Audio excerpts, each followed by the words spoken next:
Bonjour à toutes et à tous et bienvenue dans cette nouvelle vidéo. Aujourd'hui, on va voir ensemble l'application du cours des roches sédimentaires et il sera sous forme d'exercice avec les réponses. On commence par un premier exercice qui va porter sur le potentiel ionique. D'accord? Donc, première question, que représente le rapport Z sur R? Donc, vous pouvez prendre un moment pour réfléchir. Vous pouvez mettre la vidéo en pause et puis voir les réponses. Donc, je vous laisse un petit moment pour réfléchir. Le Z, c'est la charge et R, c'est le rayon ionique. Et le rapport Z sur R, c'est le potentiel ionique. D'accord? Deuxième question, quels sont les cations qui ont un Z sur R inférieur à 3? Donc ça, c'est la ligne Z sur R égale à 3. Ça, c'est Z sur R égale à 10. Donc pour ceux qui ont un rapport inférieur à 3, c'est ces cations-là. Donc c'est le K, le Nn, le Cl, le fer et le magnésium. Troisième question, comment se comportent ces cations dans l'eau? Ces cations sont des solubles. D'accord?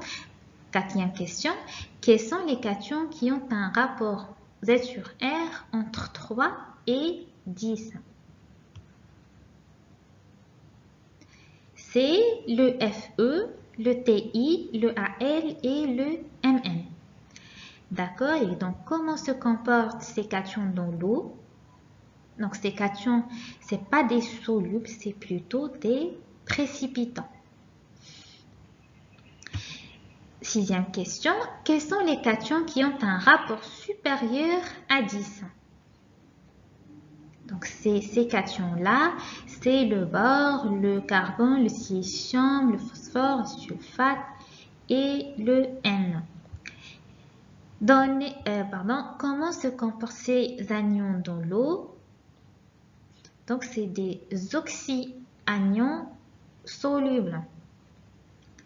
Et dernière question, donnez des exemples de roches formées par ces ions.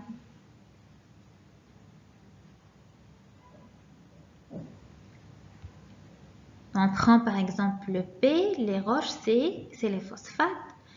Le S, c'est les sulfates. Le Si, c'est les roches silicatées, etc. On passe maintenant aux réponses. Donc, comme on a dit, le Z sur R, c'est le potentiel ionique.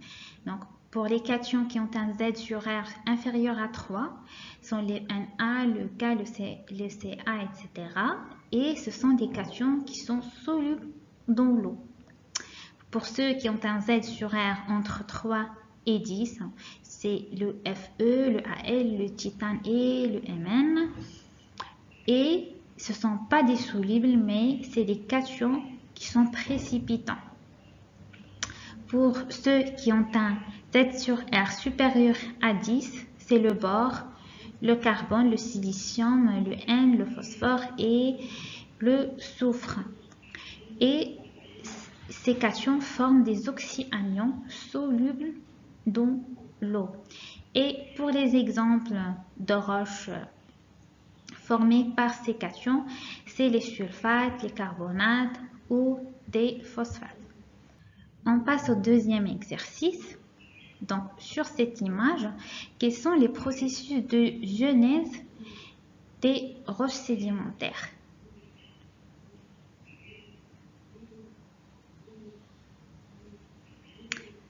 Donc, on a l'érosion et l'altération, puis le transport, puis le dépôt et la diagenèse. Situez-les sur le schéma ci-dessus. Donc, le 1, c'est l'érosion. Le 2, c'est l'altération. Le 1 et le 2, c'est la mobilisation. D'accord. Le 3, c'est le transport. Le 4, c'est le dépôt. et 5, c'est la diagenèse. Donc, réponse, comme on a dit, l'altération, l'érosion. Le 1 et le 2, c'est la mobilisation des sédiments et des éléments dissous dans l'eau.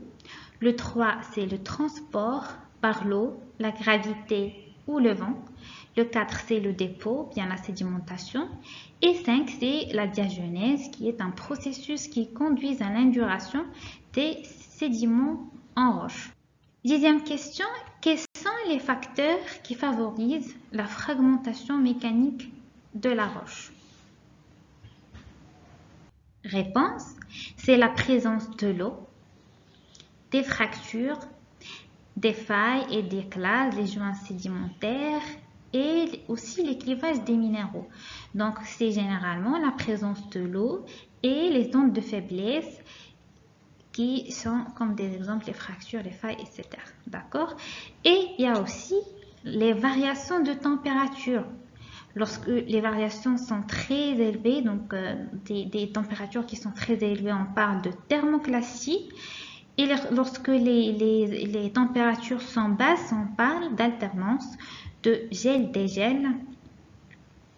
Et on a aussi la cristallisation de sel. Donc aussi la cristallisation de sel aide à l'altération, bien à l'érosion des roches sédimentaires, bien des roches en général. L'hydrolyse des minéraux par l'eau. Donc première question, c'est quoi l'hydrolyse?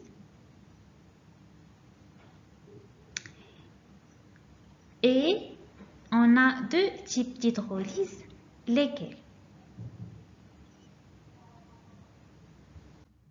Réponse, l'hydrolyse, c'est la décomposition chimique d'un corps par fixation d'eau. Et pour les deux types qu'on a, on a l'hydrolyse totale et l'hydrolyse partielle. Indiquez à quel type d'hydrolyse correspondent ces deux réactions chimiques. Donc dans la première réaction, on a 1 mol d'albite plus 8 mol d'eau dans la gypsite plus l'acide silicique plus les ions. Donc l'albite est un feldspath sodique et la gypsite est un précipité. Donc dans ce cas-là, quel type d'hydrolyse on a? Puisque l'albite a été totalement altéré et a donné le dépôt d'un nouveau précipité qui est la gypsite, donc l'hydrolyse dans ce cas-là est totale. D'accord? Pour la réaction B, on a 2 mol d'albite plus 11 molécules d'eau a donné la kaolinite plus acide silicique plus ion. Donc l'albite c'est un silicate et elle a donné la kaolinite qui est aussi un phyllosilicate.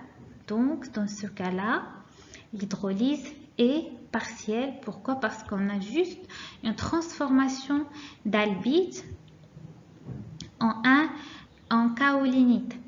Donc on n'a pas de destruction totale de l'albite. Donc, chercher les différences et les caractéristiques entre l'hydrolyse totale et l'hydrolyse partielle en comparant la réaction A et B.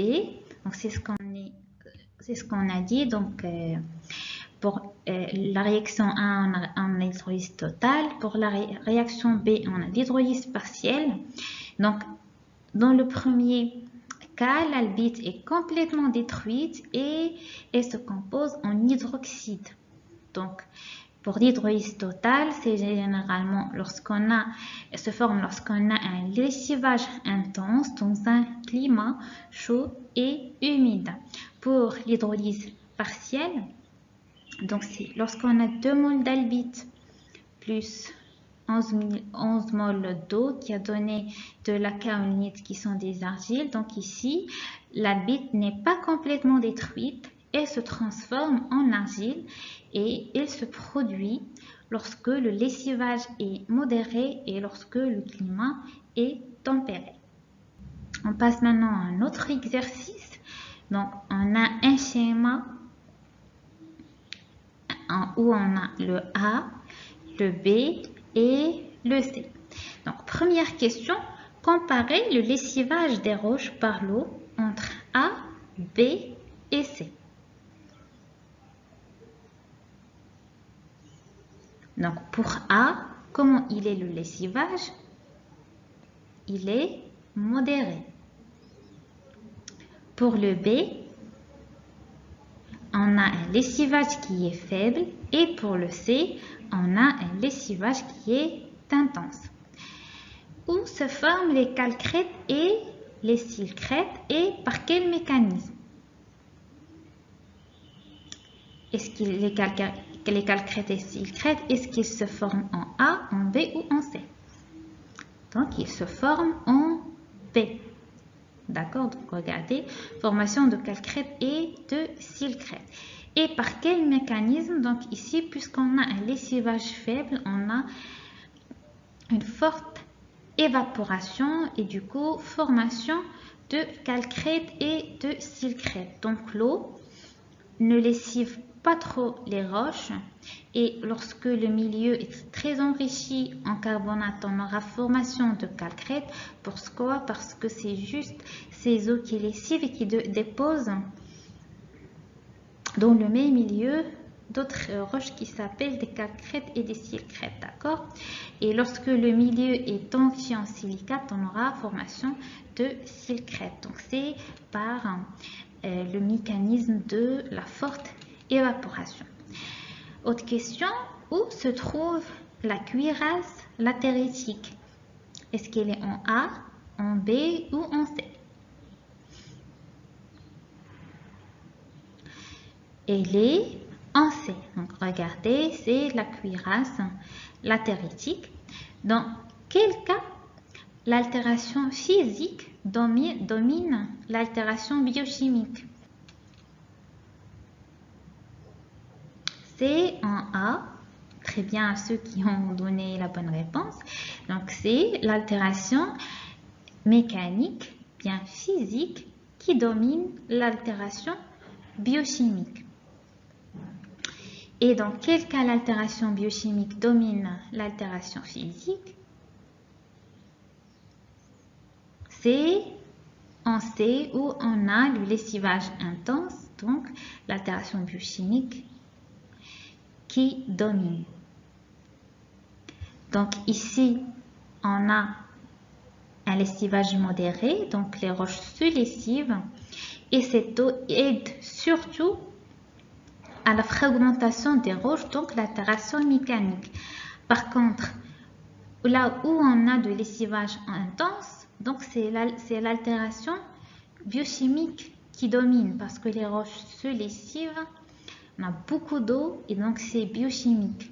Donc c'est surtout chimique et lorsqu'on a les organismes, on a la partie bio aussi, donc c'est l'altération biochimique qui domine. J'espère que c'est clair pour vous. Et dernière question pour cet exercice, sous quel climat se forment A, B et C?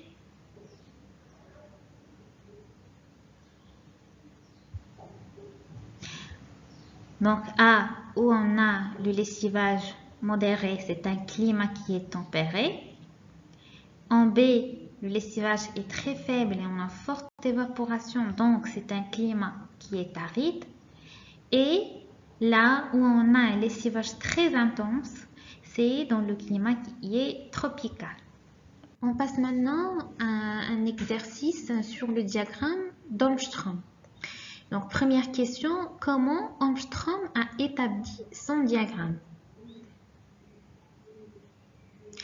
Donc, on voit que ce diagramme, il est en fonction de vitesse et du diamètre des éléments. Et il a tracé le dépôt, l'érosion et le transport de ces éléments. Donc, ce diagramme a été établi par expérimentation. Deuxième question, comparez les tailles des grains des sédiments depuis D1 jusqu'à D5. Donc, cette taille est croissante. Donc, D1 est supérieur à D2, est supérieur à D3, etc. Troisième question. Comparez les vitesses du courant nécessaires pour éroder les sédiments pour V1, V2, V3 et pour V3, V4 et V5. Donc, on a dit que la taille des éléments augmente de D1, D2 jusqu'à D5. Et pour les vitesses V1 jusqu'à V3, la vitesse est décroissante en fonction de l'augmentation de la taille des éléments. Et pour le V3, V4 et V5, on voit que la vitesse est croissante en fonction de la taille des éléments.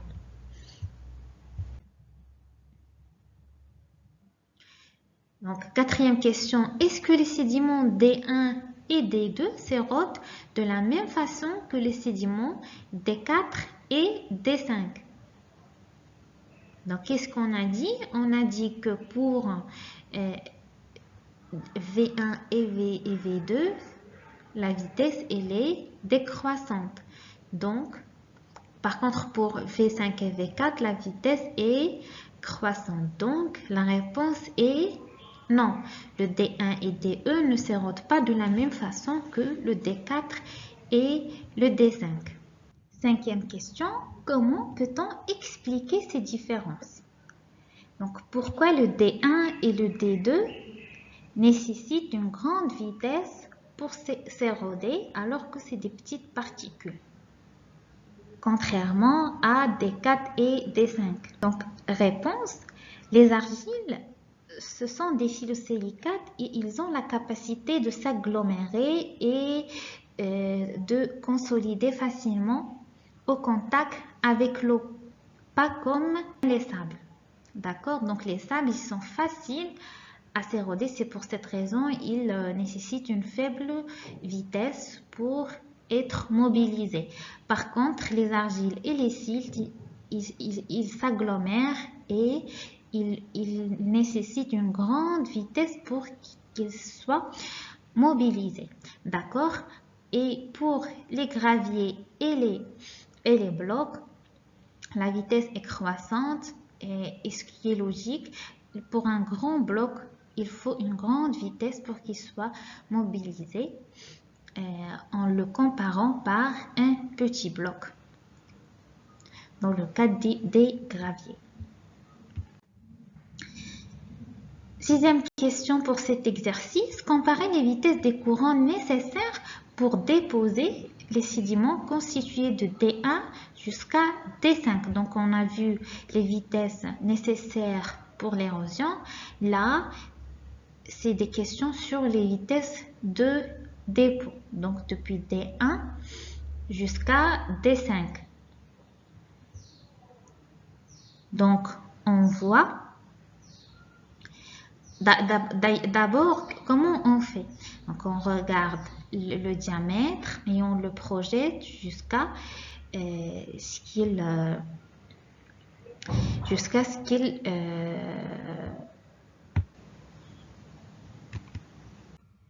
Y a-t-il une relation entre la taille des grains déposés d'un sédiment et la vitesse du courant?